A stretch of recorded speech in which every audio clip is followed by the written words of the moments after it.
Character modeling is taking the art from visual development and turning it into a 3D model, painting it, giving it life, and then handing it off to our character riggers who send it off to animation. So we actually create the object itself. It's in general just become, I guess you'd say, more sophisticated, but it's more of a traditional media now. It's kind of, if you know how to sculpt traditionally, then you're going to transfer right in. Traditional skills are playing a more important role, which is great. Do you feel that you've awesome.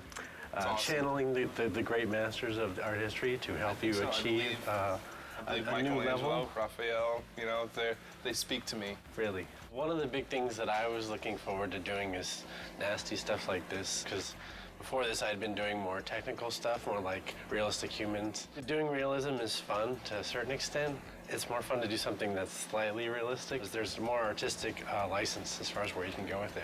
With realism, there is no artistic license. Creature design is kind of the most exciting thing. Like Peter was saying, artistic freedom, and just you can do kind of whatever you want and you push things. I mean, that's what the great masters did, so it's just exciting to work on that kind of thing.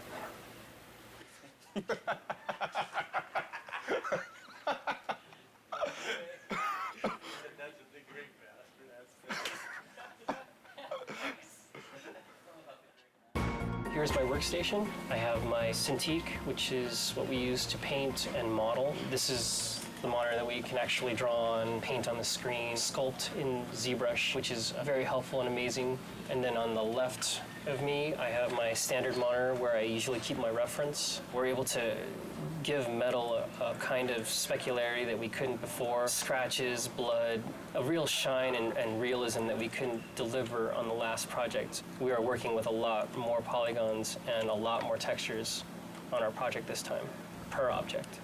Here's Hermes, the concept art that I got from Andy Park, who did a great job. You can see the boots are in there and what color they're supposed to be, what material. We're still working on the cloth, making sure that's all rigged nicely. And right now, I'm fighting with the hair, trying to make the hair look good. So hopefully by the time you see this in the game, it'll be looking nice and transparent. So here we are starting him out in ZBrush and adding a lot of the little detail.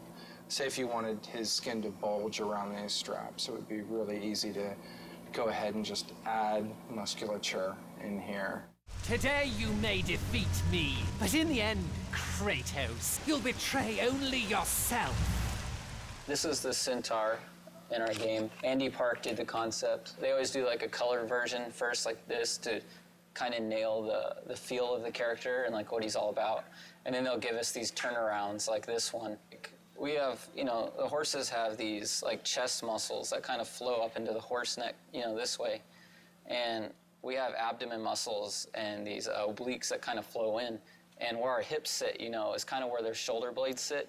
So typically most people draw centaurs. You know, I'm not the first one to make one of these things, so, you know, this has been thought about before. But typically, you know, our hips, like where the hips would sit on a human, they put where the shoulder blades would be. It feels kind of like it would work, you know.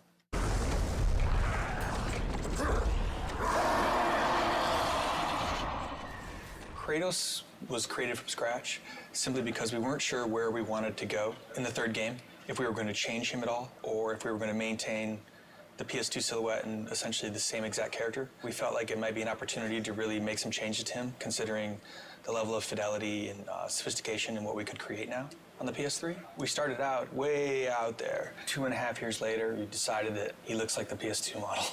So we're back to where we started, but it's really coming together, and it's right for the game. Kratos is a very heroic, very stylized silhouette, a very thin waist, very broad shoulders. He has kind of a swimmer's build on steroids. He's 8.5 feet tall, and he has a head the size of a 4-foot-tall person. His waist is probably thinner than all of our wives. He's a trippy-looking guy, but he reads really well in the game. Basically what I'm working on now is we've got an upper body and a mesh that the art director, as well as the director, really like.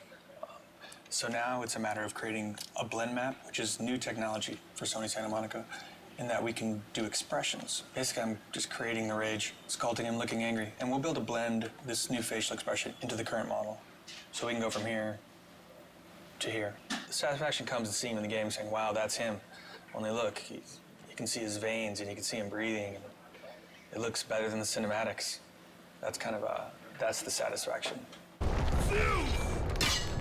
sun has returned. I bring the destruction of Olympus! Caden's crow in the opening cinematic flies down and ends up landing on this hapless victim. And as he's eating the guy, he rips the eyeball out of the socket. So it's especially like juicy and nasty. Later today, I'll be working on the vein that the eyeball's attached to. So maybe the crow can like wrestle the eye out and really get some good squirming going on in the audience, sort of thing. The way it works is that you lay down your base color. For example, with this guy, you get like a good skin tone going. And then from there, you add additional details. Like with this guy, his main details are the cuts that he has and then the dirt that's added. There's some sort of distortion going on here, and that's because it's actually being wrapped in 3D. So you can sort of feel where the chin line is just because of how these are bending.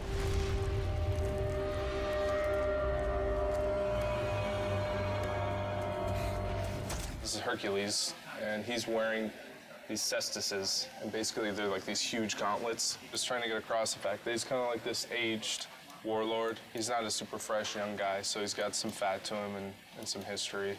He's basically Kratos' brother, so a lot of the visual elements that he has, I think, parallel what Kratos wears. The really fun stuff was sculpting his flesh and his muscles and whatnot. Like, this is a final concept image, but we take it a step further and put a level of polish on it that isn't there. Because once it's here, this is a beautiful painting, but once it goes in the game, it needs to be perfect at every angle. Every angle you look at it has to be a great piece of work. So it's you have to go in and you take this and you take everything a step further, and there can't be any mistakes. Call it my 13th and final labor. Soon I will become the god of war and claim the throne for myself.